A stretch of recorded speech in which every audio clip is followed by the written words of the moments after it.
Allez, salut à tous et bienvenue pour ce nouveau numéro de Le temps d'un week-end.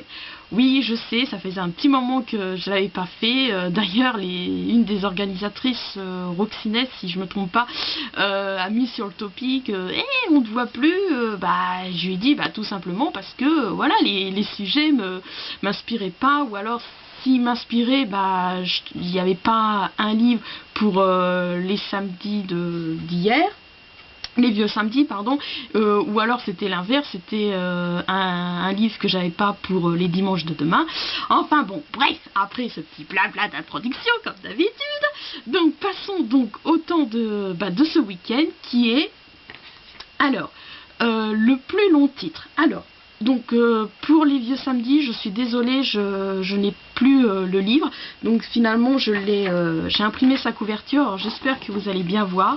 Donc il s'agit du roman de Hubert Benkemoun, Hubert Benkemoun, N'allez jamais à la bibliothèque pour plaire à la fille dont vous êtes amoureux. Donc voilà, je vous remonte la couverture, et donc je vais vous lire le résumé. Alors d'ailleurs, je vous lis le résumé, puis après je réponds aux questions.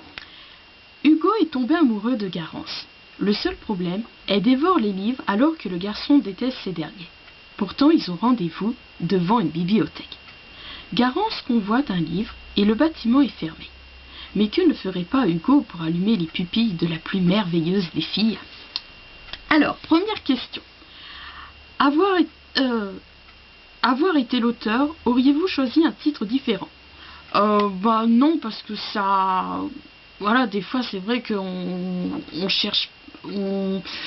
Voilà, je veux dire, en fonction de l'histoire, oui, je voyais pas un autre titre. Des fois, il faut pas chercher midi à 14h pour bien trouver un titre, pour bien décrire l'histoire. Je sais que des fois on comprend le titre en fonction de... après, plus on va dans le livre, je vois comme pour le livre de Francine Prose après.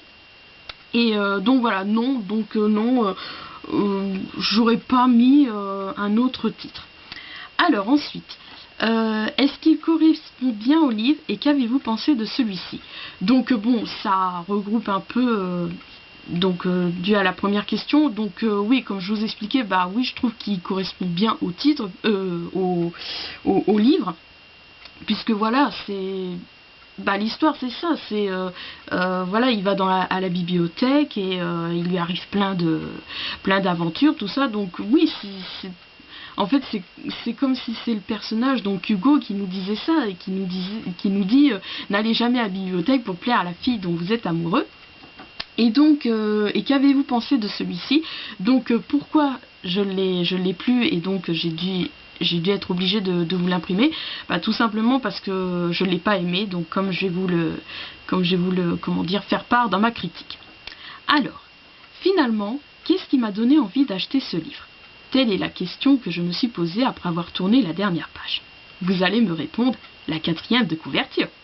Autant au début, la lecture, peut passer, entre guillemets. Mais là où cela casse, c'est lorsqu'Hugo pénètre dans la bibliothèque. Ce qui suit fait finalement intrus à l'histoire, et celle-ci devient donc de moins en moins agréable à lire. De plus, la chute, ou la leçon de morale, je ne saurais différencier pour dire que l'auteur a voulu introduire à la fin, ne m'a pas vraiment convaincu. En conclusion, même si le livre ne contient que 72 pages, vous perdrez votre temps à le lire. Donc voilà, qu'avez-vous pensé de celui-ci? Voilà, vous avez mon avis, j'ai été déçue. Et donc voilà pourquoi je m'en suis débarrassée et pourquoi j'ai dû l'imprimer. Alors ensuite, pour les dimanches de demain, j'ai choisi Ne dites pas à ma mère que je suis voyante, elle me croit libraire à Vancouver, d'Hélène Cook. Je vais vous lire le résumé. Quand Doug la quitte après 6 ans de vie commune, Sophie, libraire à Vancouver, est prête à tout pour le récupérer. C'est pourquoi, lorsqu'elle apprend que sa nouvelle petite amie, la pulpeuse Mélanie, s'intéresse au paranormal, elle a une idée aussi folle que diabolique. Pardon. Proposer à sa rivale une fausse consultation de voyance destinée à faire rompre les tourtereaux.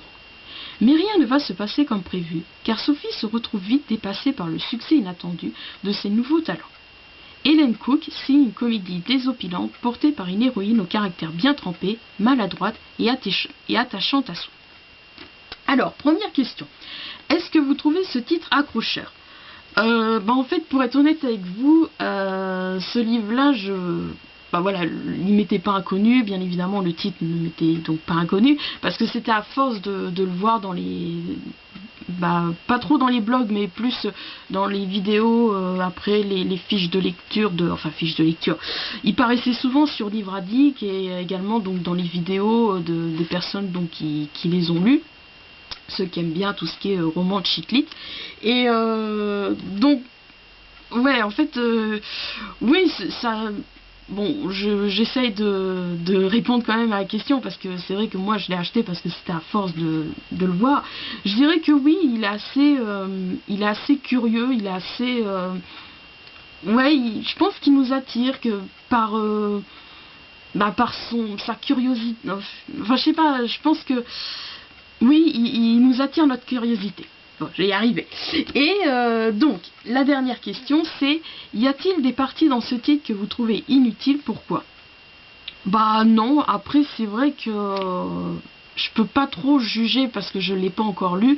Donc voilà, non, je pense pas.